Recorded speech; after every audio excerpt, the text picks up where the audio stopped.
I will start by first calculating the equation of AD.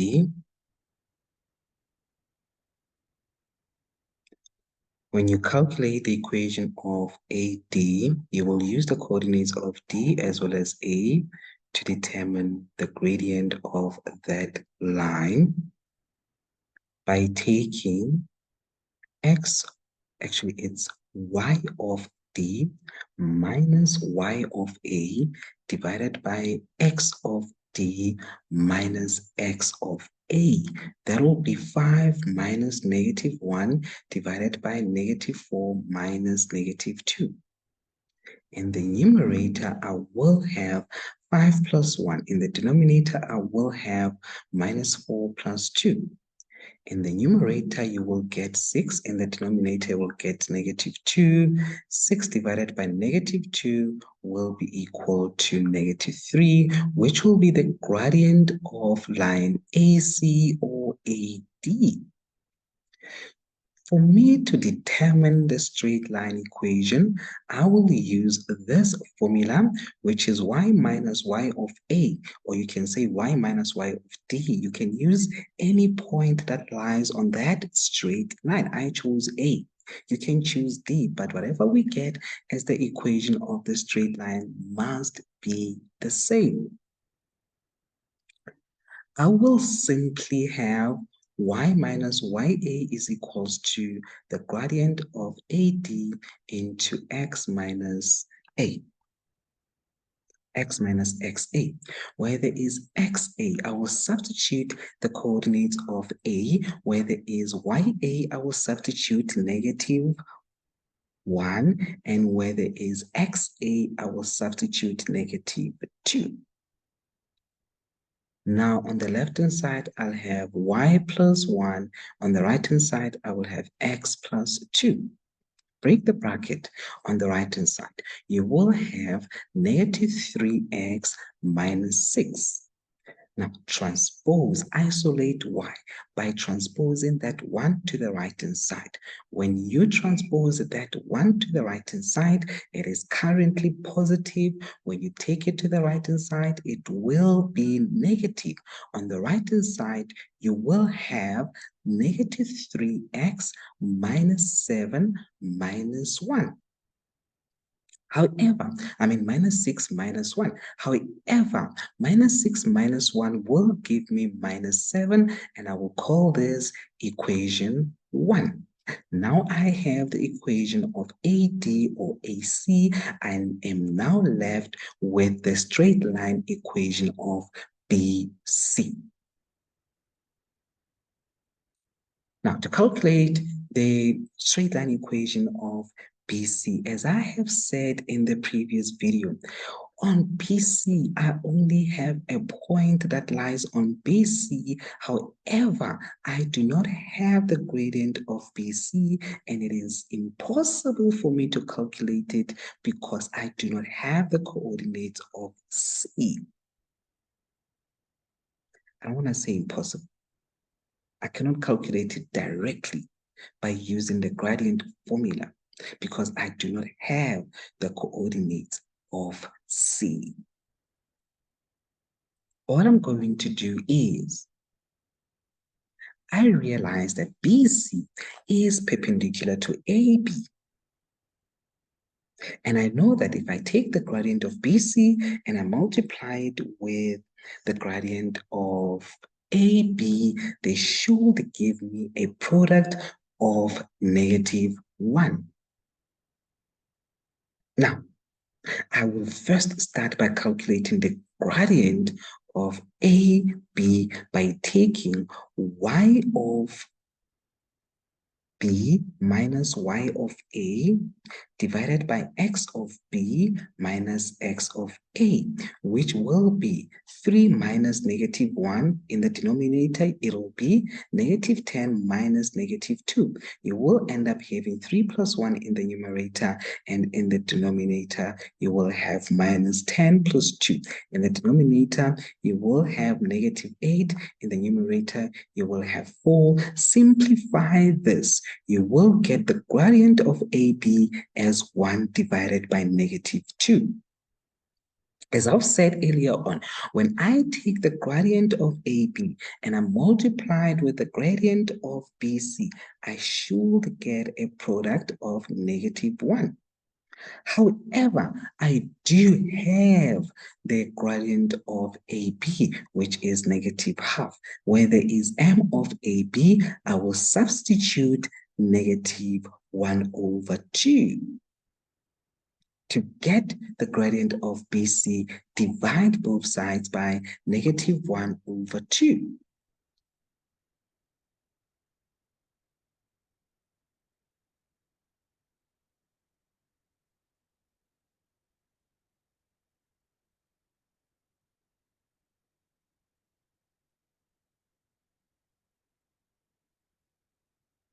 -1 divided by -1/2 will give us how much?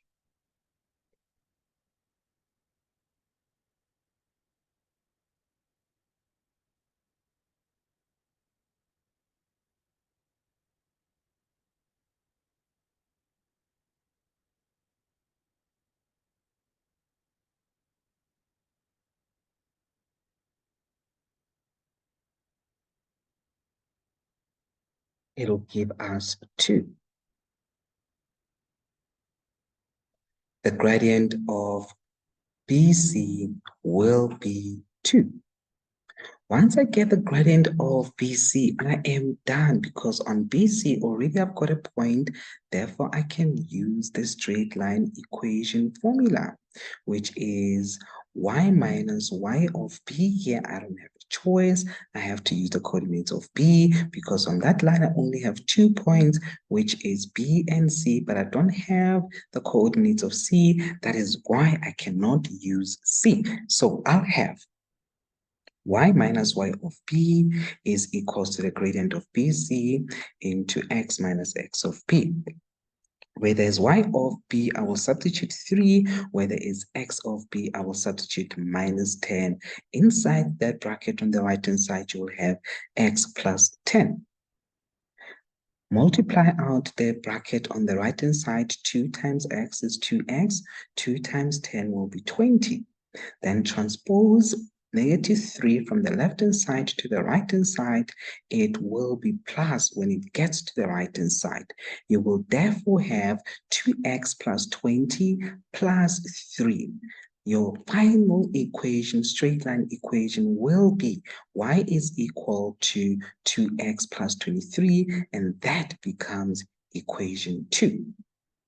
I have equation 1, which is the straight line equation of AD. I have equation 2, which is the straight line equation of BC. These two equations will be equal at the point of intersection. That is because at the point of intersection, they will share the same y value.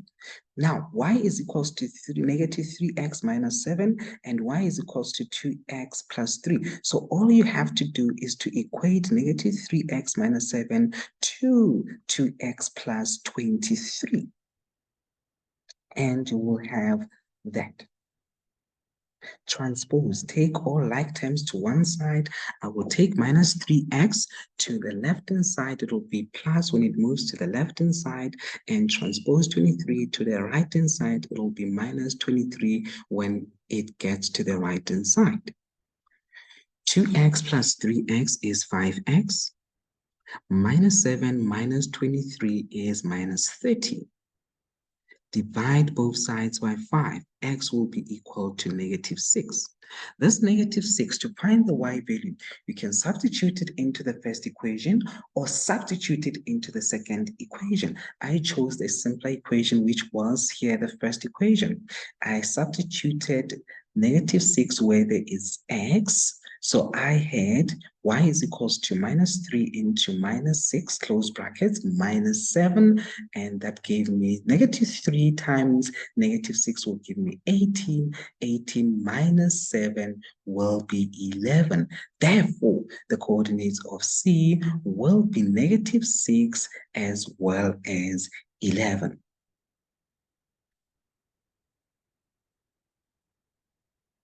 I kept quiet earlier on in the first video because I realized that I just did something that was already done.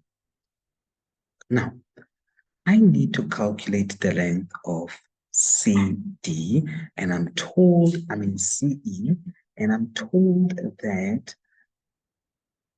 CE is the tangent to the graph at E, and we are given the coordinates of C, which will be -6 and 11, which we calculated in the previous one.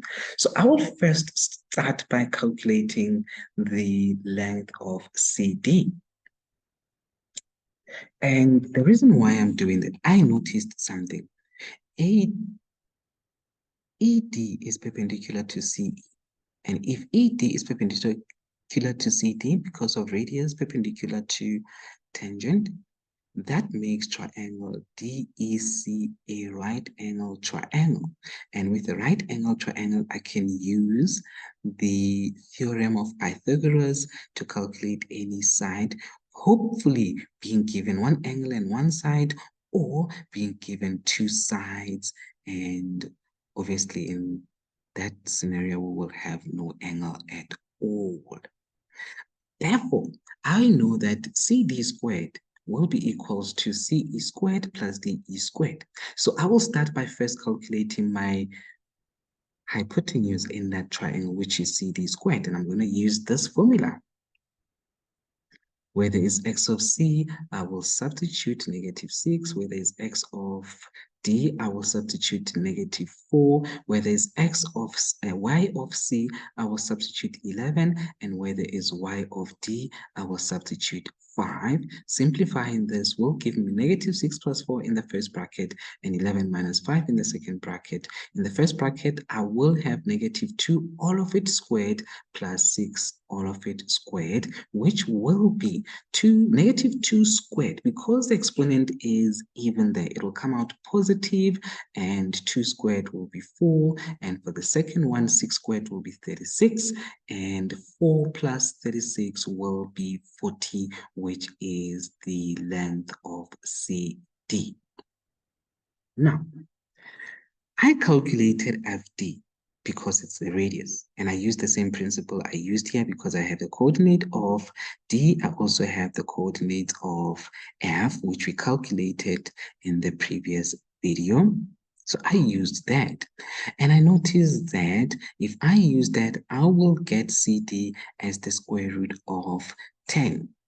And this made me notice that the radius actually was calculated earlier on, and it was calculated, radius squared was 10. Therefore, the radius will be the square root of 10. And I calculated it here, wasting time, precious time. And I will have the length of CD as the square root of 10. Now that I have the length of CD, I need the length of DF.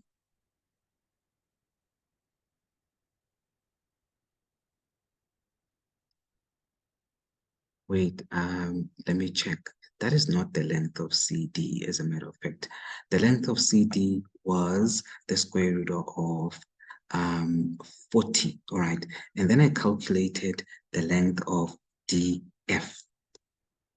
Okay, because I had the coordinates of D and I also have the coordinates of F. I just need to correct this here. It should be DF. As I've said, I calculated that and I forgot that earlier on I had actually calculated it.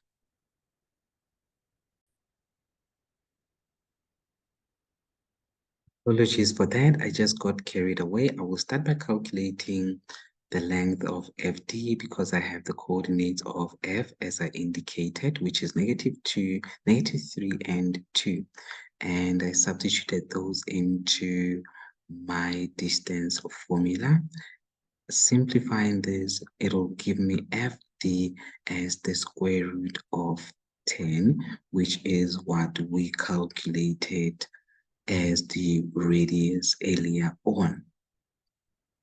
Once I've calculated CD, I know that ED will be the same as DF, and what I have here is that since I have DF being equal to the square root of 10, yes, I calculated it just now. DF will be equal to the square root of 10. It translates to DE also being equal to the square root of 10.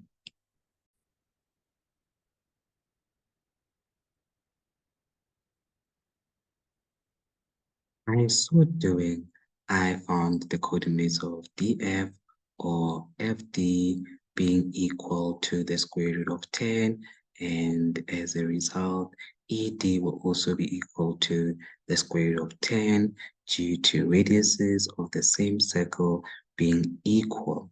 And I said this earlier on, DEC will be equal to 90 degrees due to radius perpendicular to tangent. And I can conclude that triangle DEC is a right angle triangle. Therefore, DE squared plus EC squared will be equal to CD squared. And that will be the theorem of Pythagoras, where DE is square root of 10, EC we do not have, and the CD will be the square root of 40, square the square root of 10, and square the square root of 40. You will have 10 plus EC squared is equal to 40. To solve for EC, I will take 10 to the right-hand side. Now, the right-hand side will have 40 minus 10, and 40 minus 10 is 30. To solve for EC, I will square root both sides, and when I square root both sides, EC will be the square root of 30.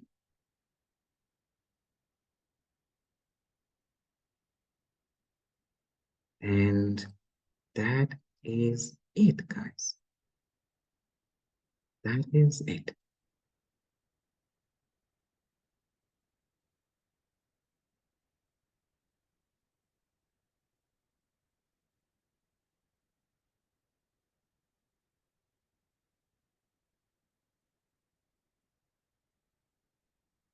Try this on your own, which is question 12.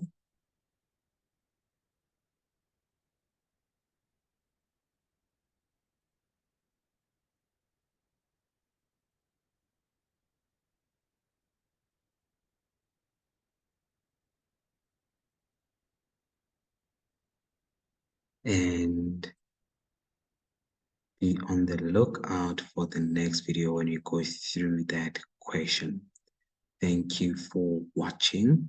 Please don't forget to click on the notification button, like and comment, and do not forget to subscribe. Kgotso.